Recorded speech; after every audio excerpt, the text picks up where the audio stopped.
Hello everyone, Nick here. Now if you cast your mind back to my latest blog update, I think it was 8 or 9, let me check that. Whilst I do that, I'll explain. I explained in that I got the Logan Blu-ray, and due to a Logan Noir version, which is here, the Blu-ray would then be reviewed. So we'll take a look at that in a moment. Let me just check. Right, the latest one was number 8, although I'll probably do another one at the end of the month. Possibly, depending on what happens with Earth Agent Series 2, because by the looks of it, maybe, if I'm lucky, fingers crossed, I'll be able to get Earth Agent Series 2 out by maybe next week, maybe or the week after, if I schedule. But if the worst comes to worst, it might have to be the last week of the month or in September. Because I'm still waiting on footage for 2 characters from both of which from episode 1, as well as some from episodes 2 and 3 from one of the people.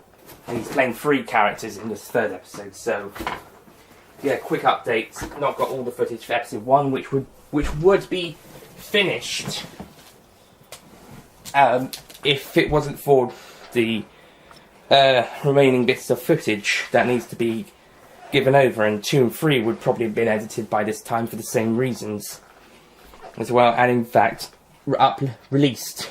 Okay, so in the meantime we got the Time Agent vlog, so hopefully that's keeping you enjoyed and interested, and other stuff like this. So Logan, okay, as you can see, we got the slipcase for this one. It's a very nice orangey picture, Blu-ray plus digital, because it's the digital edition. Hugh Jackman, the star Logan. Got some the Sun and the Times ratings, as in reviews. It's a 15 in both the UK and the US, and we've got a sticker on the slipcase saying 2-disc set includes the theatrical and Logan Noir versions, Noir being the black and white version. Spine released by 20th Century Fox, Hugh Jackman from the cover, Logan 1515. Blu-ray number, and on here we got the 20th Century Fox Logan, Hugh Jackman and Blu-ray disc. On the back we see some more reviews and star ratings from Empire, The Guardian, NME, Another Empire, Woman, Time Out, and Little White Lies. They're all 4 stars on the back of this, and 5-star on the front. I'm not sure what Radio Times gave it. I think Radio Times gave it a 4. Me personally, I'd give it a 5, and I think my friend Ollie Pajak, aka Mr. TARDIS 11, would agree with a 5-star rating. Got the stuff in the back. We got extras. There's some good extras on here.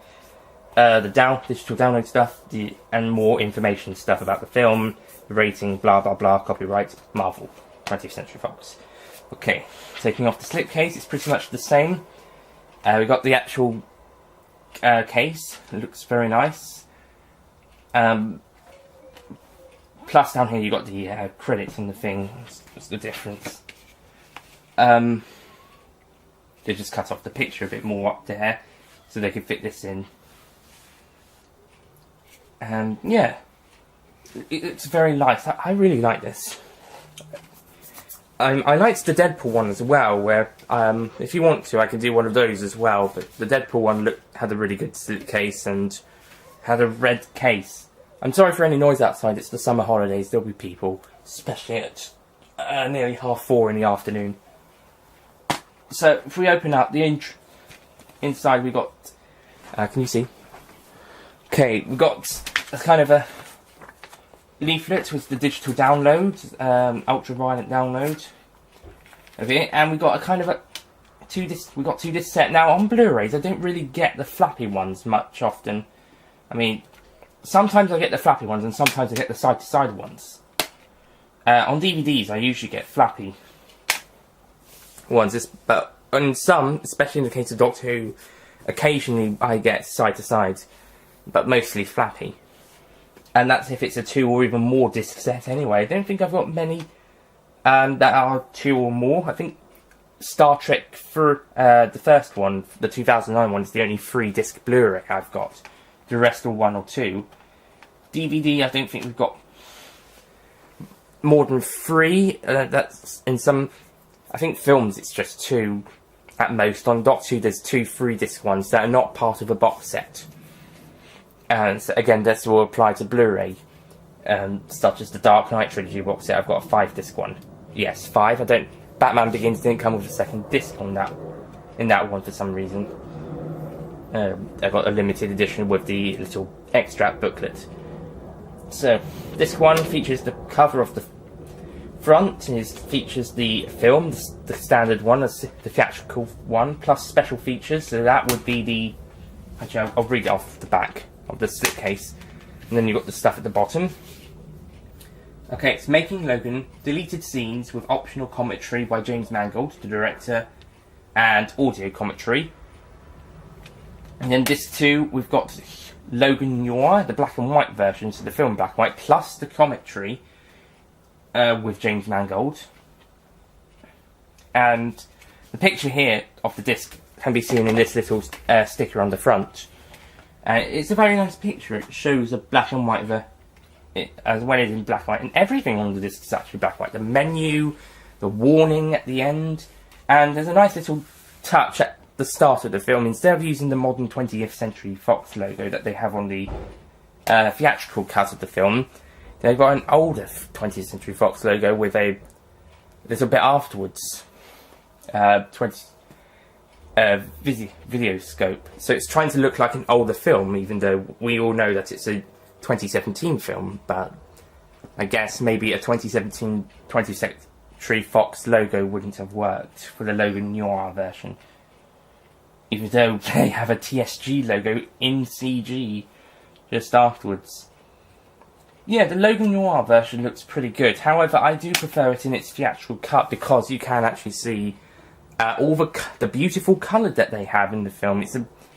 The film has a beautiful colour scheme in it, and whilst the black and white one does take that away, it is a pretty cool black and white colour scheme. I think it'll take you a little bit of time to get used to it, though. So, if you watch the Logan Noir, it'll take a little bit of time getting used to the thing. Once you get about halfway through, you'll probably be used to it. But the theatrical cut is slightly better, just because it looks really good. But both in colour and in black and white, it looks pretty beautiful and really atmospherical. I think, well, mostly for the black and white version, and just on par. It's just not on par, just really lovely to look at for the colour version. So yeah, it's a great Blu-ray. There's not really much to talk about. I'm really only doing this because of the Logan Noir version. If it was just a standard Blu-ray, probably wouldn't usually, unless for another special reason. So let's just go talk through let's give it the rating. So not the age rating, we've got that. My scores. Okay, for the film, both versions of the film, I would give a 9 out of 10. Brilliant film.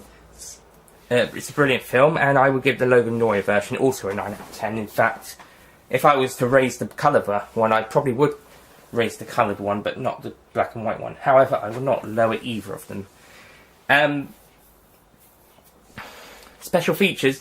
We got some. The making of Logan is very interesting, and the deleted scenes are good. I think some could have stayed, others were rightly cut. I think the Caliban death one could have stayed in. It was only a few seconds, but I understand James Mangold's reasoning for not having it in the film. There's some other ones I think could have stayed in, but other ones could have rightly been cut. What was the? I don't listen to the commentaries. To be honest, the only one I've really listened to is an audio commentary by Billy Tracy, John Cranston, and Richard B. Brooks on the Five Who Fans animated 42 Geronimo Lane story Moving In. That was on SoundCloud, I think, for a bit, and then I think that's gone now. I hoped one of them had saved it and would put it on Spreaker, or wherever they do the podcasts, or did the podcasts, and just re-uploaded it, but I don't think that's going to happen again. Same with More Time Agent. We can only hope, though. So I'm going to give the extras a 9 out of 10. These deleted scenes are great, and the behind the scenes are brilliant, and the Logan Noir also counts as a special feature, but I'm counting it as part of the film as well. So yeah, 9 out of 10. Packaging, again, I'd probably go with a 9, maybe an 8, because it looks pretty brilliant, and the disc work looks great. Yeah, I'll go with a 9. Slipcase, I would join it, and disc would also join it. I think everything's basically a 9. That takes it up to 45 out of 50, which would make it 9 out of 10. So this is basically a 9 out of 10 release. And you know what? Just go bloody buy it. Just do all the time. It's anything above 5, just buy it anyway, unless you really don't want to.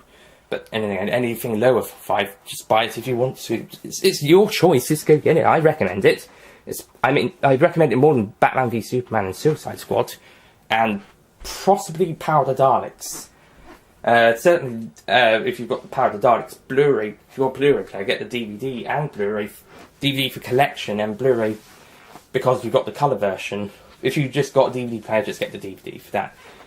For Logan, if you got Blu-ray, get the Blu-ray version. If you got DVD, I think you get the film, maybe the commentary. I don't know if you get the deleted scenes or the making of, but you certainly get this commentary. Well, I would think you get the commentary. You wouldn't get the Logan Noir with the DVD though. It's Blu-ray 4K and 3D Blu-ray only, sorry. Yeah, I don't know why DVD keeps being alienated. I guess it's so people could buy the Blu-rays, I suppose, but even then, DVDs still get alienated quite a lot, especially in terms of extras. Unless it's Doctor Who, of course, like I said. So, that's it for this Blu-ray review of Logan. And you can check out my full review of the film itself for more details on that. Thank you for watching. I'll see you guys next time.